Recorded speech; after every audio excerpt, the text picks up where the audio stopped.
अस्सलामुअलैकुम। आज हम इस लेक्चर में रिकर्सिव फंक्शन की कॉम्प्लेक्सिटी कैसे निकालनी है उसको सीखेंगे। ये मेरे सामने एक्सरसाइज 1.6.1 है और ये डिवाइड एंड कंकर मेथड का एक तरीका है। आप डियर स्टूडेंट्स, मैं आपको बताता चलूँ कि रिकर्सिव फंक्शन को सॉल्व करने के 3 तरीके हैं। एक तरीका सब्स्टिट्यूशन मेथड है जो कि हम जिससे एक्सरसाइज सॉल्व करेंगे। दूसरा तरीका ट्री मेथड है। तीसरा तरीका मास्टर थ्योरम है। मास्टर थ्योरम भी बहुत आसान है, लेकिन उसमें मास्टर थ्योरम से कुछ प्रॉब्लम सॉल्व हो जाते हैं और कुछ प्रॉब्लम सॉल्व नहीं होते। इसी तरीके से सब्स्टिट्यूशन मेथड से कुछ प्रॉब्लम सॉल्व हो जाते हैं और कुछ प्रॉब्लम सॉल्व शायद नहीं होते। तो अब हम देख रहे हैं कि इस सब्स्टिट्यूशन मेथड को सॉल्व कैसे करना है। सब्स्टिट्यूशन मेथड के लिए आपके पास दो किस्म के प्रॉब्लम्स हैं। एक ये है कि ये जो फंक्शन कॉल कर रहा है अपने आप को, ये देखें ये टी एन है और ये भी टी एन माइनस वन है। इस टी का मतलब है कि इसने अपने आप को कॉल किया है। और कॉल कैसे किया है कि पहले एन था तो एन माइनस वन करके एक कॉल कर रहा है। जब कोई फंक्शन अपने आप को माइनस वन या माइनस वन करके कॉल करें तो ऐसे, या प्लस वन करके कॉल करें तो ऐसे तरीके को हम जो अभी एग्जांपल सॉल्व कर रहे हैं वो माइनस और प्लस वाला तरीका है। और उसमें एक जो फ़र्क है कि लॉग किस तरीके से लेना है वो मैं अब आज सिखाऊंगा। इसी तरीके से एक दूसरा तरीका क्या है कि n/2 n/4, यानी जब भी कोई फंक्शन अपने आप को कॉल करता है डिवाइड करके कॉल करता है। आमतौर पर डिवाइड और माइनस होते हैं, तो डिवाइड करके कॉल करता है तो तब हमने लॉग कैसे करना है उसको हम सीखेंगे। ये तरीका बहुत आसान है। आपने क्या करना है, सबसे पहले जो चीज़ पूछी हुई है, जैसे ये चीज़ टी एन माइनस वन आपसे पूछा हुआ है, तो टी एन माइनस वन को आपने क्या करना है, ये टी एन माइनस वन की वैल्यू यहाँ पे निकालनी है। फिर जैसे ही ये कैसे निकालनी है कि ये इसी फंक्शन में n की जगह पर n माइनस वन पुट करना है। तो देखिए मैं कैसे कर रहा हूँ। इस n की जगह पर n माइनस वन पुट किया तो ये देखें n माइनस वन आ गया। फिर इस n की जगह पर n माइनस वन पुट किया और ये माइनस वन पर पुराना था तो माइनस वन दोनों मिलकर क्या हुए, n माइनस आपके पास टू हो गए। ये क्योंकि पहला उसने क्वेश्चन लिखा है तो यहाँ पर n माइनस वन के लिए जब उसने पुट किया तो ये n माइनस टू हो गया। ये इसको सॉल्व किया है तो ये n माइनस टू हो गया, मैंने डायरेक्ट कर लिया था। इसी तरीके से जैसे ही मैंने ये नया इक्वेशन बनाया तो मुझे पता चला कि ये मांग रहा है टी एन माइनस टू, तो टी एन माइनस टू की भी मुझे वैल्यू निकालनी है। वो कैसे कि n माइनस एन की जगह पर n माइनस टू पुट करना है इधर ही। तो n की जगह पर n माइनस टू पुट किया तो ये आ गया।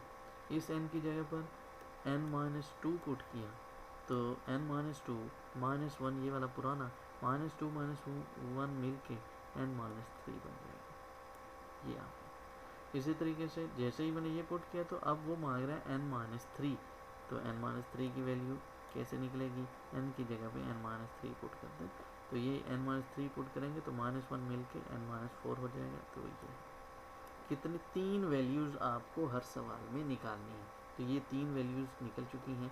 अभी मैंने सब्स्टिट्यूट नहीं किया, इन वैल्यूज़ को सवाल हल करना नहीं शुरू किया, अब कर रहे हैं सवाल की तरफ। तो नेक्स्ट जब ये काम हो जाए तो आपने क्या करना है कि पहली जो क्वेश्चन है उसको लिख देना है। ये देखें यही क्वेश्चन है, T n is equal to T n minus one minus 15, ये क्वेश्चन है। इसको लिख कर आपने कहा ये केस वन है, case is equal to one. इसके बाद आपने क्या करना है, इसके बाद बहुत काम आसान हो गया है कि इस टी एन माइनस वन की जो वैल्यू आपने निकाली थी, यानी ये इसको इस जगह पर पुट करना है। तो ये देखें थ्री वैसे ही आ गया। इस जहाँ मैंने सर्कल किया हुआ है उसकी जगह पर टी जो वैल्यू है वो है three T n minus two minus 15, ये वाली वैल्यू पुट करते हैं। ये आ गई three T n minus two minus 15। अब क्या करना है, इसको मैनेज करना है। मैनेज कैसे करना है, मैं थोड़ा सा इसको बड़ा कर रहा हूँ। जी। अब क्या हुआ है कि इसके अंदर वैल्यूज़ को मल्टीप्लाई किया है। ये देखिए कि ये जो 3 था, ये इस 3 से ये 3 इनको आपस में मल्टीप्लाई किया तो ये बना 3 की पावर 2। याद रहे कि जब ये t का निशान मौजूद हो तो ये फंक्शन है, फंक्शन के अंदर आप नहीं जा सकते, इसलिए इसके अंदर हमने कोई तब्दीली नहीं की, ये वैसे ही आ गया। जो रकमें बाहर थी हमने उनको ज़रब दे दी हैं, फिर इस 3 को इस रकम से ज़रब देनी है, तो ये बनेगा 3 इंटू 15। ये मैंने इंटू की फॉर्म में इसलिए लिखा है कि हमें रिलेशन ढूंढना है। तो ये 3 इंटू 15 और ये जो 15 है ये पहले से बाहर ठहरा हुआ है, ये पहले से बाहर ठहरा हुआ है। ये 3 की पावर 0 मैंने यहाँ क्यों लिख दिया है, ये इसलिए लिखा है कि आपको पता है कि 3 की पावर 0 इज इक्वल टू 1 होता है, तो इसका मतलब है कि 1 को किसी भी चीज़ से मल्टीप्लाई करते हैं तो वो वही रहती है। ये लिखा इसलिए है कि यहाँ 3 की पावर 1 आ रहा था, तो यहाँ 3 की पावर 0, पैटर्न समझने में आसानी हो रही है। ये देखिए 3 की पावर 2, 3 की पावर 1, 3 की पावर 0, ये हमने केस 2 लिख दिया है, ये है केस 2। जो पैटर्न हमने बनाया है वो चेक करने के लिए कि केस 3 में भी अगर यही पैटर्न है तो मैं डायरेक्ट एंड तक पहुंच जाऊंगा। वो क्या है कि ये देखें 3 की पावर 2 और इस tn-2 की वैल्यू हमने पुट करनी है वहाँ से जो हमने ऑलरेडी निकाली थी, वो ये है tn-3 - 15। अब इस 3 को यहाँ ये जो रकम थी वो ये बनती है 3tn-3 - 15। तो 3 स्क्वायर को इस 3 से ज़रब देंगे तो ये बना है 3 क्यूब। ये बच्चा यहाँ पे लिखना भूल गया था, वो आप ऊपर से देखेंगे तो ये यही जवाब होगा। 3 की पावर 3 इंटू tn-3 वैसे ही छोड़ दिया, इस 3 स्क्वायर को इस 15 से ज़रब दिया तो ये बना 3 स्क्वायर इंटू 15। और ये वाली जो रकमें हैं ये पुरानी है, ये देखिए ब्रैकेट से बाहर है, तो इनको मैंने एज इट इज़ छोड़ दिया है। अब ज़रा गौर कीजिए जो पैटर्न आ रहा है 3 की पावर 3, 3 की पावर 2, 3 की पावर 1, और यहाँ जहाँ कुछ नहीं था वहाँ 3 की पावर 0 है, वहाँ भी अगर आप लिख देते हैं तो नो प्रॉब्लम, 3 की पावर 0। इसका मतलब है कि ये हमने चेक की, जो चीज़ें हम पुट कर रहे थे वही पैटर्न केस 2 में था, वही पैटर्न केस 3 में है। तो इसी तरीके से ये चलते चलते ये पैटर्न 3 की पावर k तक चलेगा। हमने समझे कि हमने k पासिस कर लिए हैं, k दफ़ा फंक्शन को कॉल करवा दिया है। ये केस k है, ये केस 1 था, सवाल केस 2, केस 3 और केस k। केस के में हमें पैटर्न पता चल गया है कि जो केस है यानी केस 3 था तो यहाँ 3 है, केस 2 था तो यहाँ 2 था, केस 1 था तो यहाँ पे 1 था, तो केस के है तो यहाँ पे के लिखा होगा। केस 1 था तो n-1 लिखा हुआ था, केस 2 है तो n-2 लिखा हुआ था, केस 3 है तो n-3 लिखा हुआ है, तो केस के है तो n-k आएगा। -15 कॉमन ले लें इन तमाम वैल्यूज़ में से, तो ये कॉमन आ गया। तो यहाँ पर 3 की पावर 0 थी, हमने ये वाली रकम पहले लिख दी, फिर 3 की पावर 1, फिर 3 की पावर 2। केस 1 था तो ये 3 की पावर 1 तक जाता था, केस 2 था तो ये 3 की पावर 1 तक जा रहा है, केस 3 है तो 3 की पावर 1 कम, यानी जो केस है उससे एक कम जा रहा है। तो ये देखिए केस के है तो ये 3 की पावर 0, 3 की पावर 1, 3 की पावर 2 एक कम तक चला गया, k -1 आ गया। अब इसको हमने सीरीज़ की फॉर्म में कैसे लिखना है, summation i is equal to 0 से लेकर k -1 तक, जो भी आखिरी टर्म का जवाब होगा हमने यहाँ पे वो लिखना है। ये याद रखें, जो भी आखिरी टर्म का जवाब होगा हमने वो लिखना है। हाँ, अगर i की जगह पर वैल्यू पुट नहीं हो रही होगी तो तब हम एक ऐड करके लिखेंगे। क्यों? इसलिए कि 1 से लेकर k -1 तक k -1 वैल्यूज़ बनती हैं, ये 0 वाली वैल्यू ऐड करेंगे। कब? जब इसमें पुट नहीं हो रही होगी, ये i की वैल्यू इसमें पुट हो रही है, इसलिए हमने लास्ट वैल्यू लिख दी है।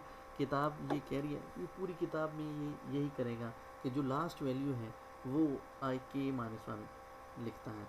जबकि दूसरी किताबों में हो सकता है कि जो भी किताब का ऑथर है वो इसको क्या डिज़ाइन करता है, जो हमने किताब फॉलो की हुई है हम लास्ट वैल्यू को k-1 पुट करते हैं। तो ये हमने k-1 पुट कर दिया। अब इसका जो फार्मूला है वो आपको गिवन है, 3Tn-k का एक हिसाब करना है। नेक्स्ट स्लाइड में मैं आपको दिखाता हूँ एक से जी। अब हमने ये T1 बनाना था, क्यों? इसलिए कि आपको जो सवाल दिया हुआ है ये क्वेश्चन के साथ साथ जहाँ पर ब्रेक लगानी है, जहाँ पर रुकना है, टर्मिनेशन कंडीशन जो है वो भी दी हुई होती है। हमें यहाँ पर T1 बनाना था। देखिए पहले हमारे पास n था, n के बाद हमने क्या किया, उसमें से एक कम किया, n-1, n-2, n-3, n-4। ये n में से जब वैल्यूज़ n-n करेंगे तो ज़ीरो आ जाएगा, लेकिन हमने ज़ीरो नहीं बनाना था, हमने क्या बनाना था, 1 बनाना था। तो हमने ये कहा कि n- ये जो k है ये इज इक्वल टू 1 के बराबर है। जब ये 1 के बराबर है तो k की जो वैल्यू है वो क्या बनेगी, ये माइनस k है तो इधर आएगा तो k बन जाएगा, इज इक्वल टू ये 1 इधर जाएगा तो ये बन जाएगा n-1। तो k का जवाब हमने निकाल लिया। जहाँ जहाँ k लिखा हुआ था वहाँ n-1 लिखना है, जैसे ये लिखा हुआ है n-1। और ये n-k का जो जवाब था वो क्या था, 1, तो n-k की जगह पर ये 1 लिख दिया है। T1 का जो जवाब है, जैसे यहाँ T1 इज इक्वल टू 3 दिया हुआ है, क्वेश्चन में T1 इज इक्वल टू 8 दिया हुआ है, वो हमने यहाँ पुट कर दिया है। इसी तरीके से यहाँ k-1 था, हमने k की जगह पर n-1 पुट करना है। तो n-1 और -1 ये दोनों मिलके क्या बने, n-2। ये आ गया n-2। और ये जो फार्मूला है, आपको जो फार्मूले आपने पढ़े थे वो 2 की पावर i और a की पावर i वाला जो फार्मूला है वो यही था कि ये जो पावर है उसमें एक ऐड करना है। यहाँ पावर है n-2, उसमें एक ऐड करना है, n-2 प्लस 1 करेंगे तो n-1 बचता है। यहाँ पे फार्मूला शायद मैंने यहाँ लिखा है, ये i is equal to 0, n-2 plus 1, ये है फार्मूला। माइनस नीचे है एक 1, ये नीचे हो गया, नीचे है बेस यहाँ 3 है, 3 में से एक माइनस करना है, 3 में से एक माइनस करेंगे तो ये क्या बना, 2, ये 2 बन गया है। अब इसको सॉल्व किया है, मज़ीद आप सॉल्व नहीं कर सकते तो इसको यहीं छोड़ दें, अगर सॉल्व कर सकते हैं तो मज़ीद सॉल्व कर लें, ये आपका आंसर है। तो देखिए हमने माइनस वाले क्वेश्चन को सॉल्व करना सीख लिया है। अब मैं आपको नेक्स्ट डिवाइड वाला सवाल समझाता हूँ जी। ये नेक्स्ट क्वेश्चन है, Tn is equal to 4t n/3, ये देखें डिवाइड करके है, प्लस 2n-1, यहाँ 2n भी दिया हुआ है। वही तरीका जिस तरह पहले हमने किया, n/3 की वैल्यू आपको निकालनी है, क्योंकि इसके साथ t है, इसके साथ t नहीं है तो इसकी वैल्यू नहीं निकालनी, इसकी निकालनी है। तो t n/3 की वैल्यू निकाली, कैसे, n की जगह पे n/3 पुट किया तो ये बन गया t n/3। इस n की जगह पर n/3 डिवाइड 3, तो ये बनता है n/3 स्क्वायर। कैसे बना है, u n/3 डिवाइड 3, ये क्या बना, n/3 मल्टीप्लाइड बाय 1/3, तो ये बनता है n/3 स्क्वायर। ठीक है, तो प्लस इस n की जगह पर भी यही n/3 पुट करना है, तो ये आ गया n/3। इसी तरीके से n/3 स्क्वायर पुट करेंगे तो ये बनेगा n/3 क्यूब, और ये बनेगा 2n/3 स्क्वायर, यहाँ 2n/3 क्यूब बनेगा। ये अभी आपने सॉल्व करना नहीं शुरू किया, ये वैल्यूज़ निकाली हैं। फिर उसी तरीके से मैंने कहा था कि केस 1 आपका क्वेश्चन होगा, ये केस 1 आपका क्वेश्चन है। जब केस 1 है तो यहाँ पे 4 की पावर 1, यहाँ पे 4 की पावर 0 होगी कहीं, और देखिए आगे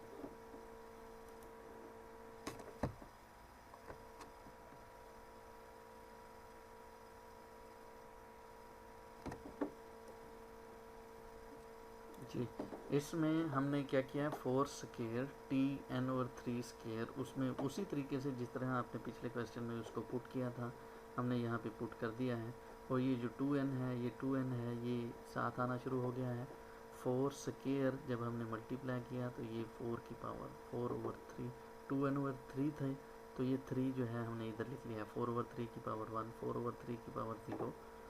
जहाँ पर 4/3 है वहाँ 2n आ रहा है, और बग़ैर 2n के जो वैल्यूज़ हैं वो केस 2 था तो वहाँ केस 4 की पावर 1 एक कम है। इसी तरीके से ये 4/3 की पावर भी एक कम से शुरू हो रही है। जब हमने इस नेक्स्ट स्टेप पे वैल्यू नई पुट की तो फिर ये 4 की पावर 3 केस 3 बन रहा है। केस 3 था तो ये देखें 4 की पावर 3 से शुरू हुआ, 4 की पावर 4/3 की पावर 2, 4/3 की पावर 1, 4/3 की पावर 0, और ये 4 की पावर 2, 4 की पावर 1 और 4 की पावर 0। इसका मतलब है दो सीरीज़ हैं, एक 4 की सीरीज़ इस क्वेश्चन में बनी है और एक 4/3 की सीरीज़ बनी है। दो सीरीज़ बनी है तो हमने k तक गए हैं डॉट डॉट करके 4 की पावर k, 2n कॉमन कर लिया तो ये 4/3 की पावर 0 से लेकर k-1 तक माइनस कॉमन ले लिया, और ये जो दूसरी सीरीज़ है 4 की पावर 2 से लेकर ये 4 की पावर ये 3 था तो सादर है 3 से एक कम की। ये क्योंकि हम k कर रहे थे तो आपने क्या करना है 4 की पावर 0, 4 की पावर 1 इसी फॉर्म में लिख देना है, 4 की पावर 0, 4 की पावर 1, 4 की पावर 2, सो ऑन 4 की पावर k-1। यहाँ पे थोड़ी सी गलती होगी है, इसको ठीक कर लीजिएगा।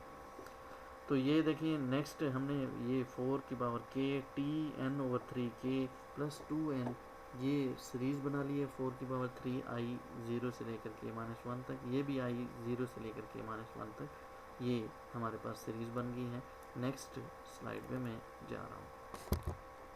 ये नेक्स्ट हमारे पास स्लाइड है, सॉरी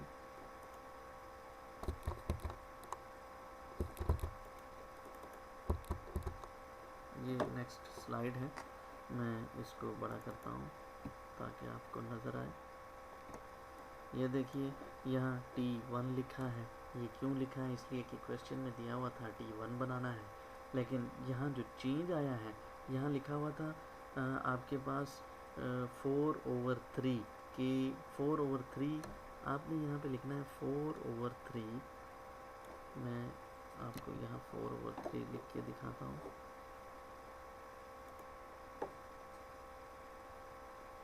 ये 4/3 t(n/3) की पावर k, तो n/3 की power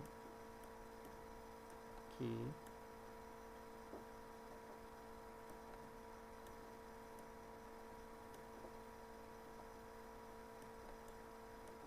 is equal to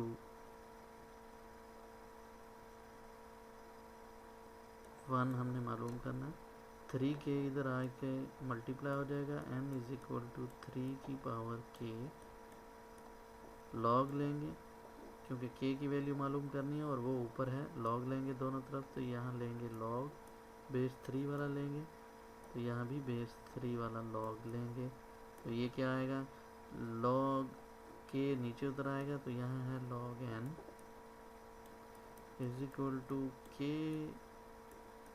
log 3 और ये 3 बेस एक जैसी हो तो ये 1 जवाब आता है, तो ये k is equal to log base 3n, ये आपके पास आंसर आता है।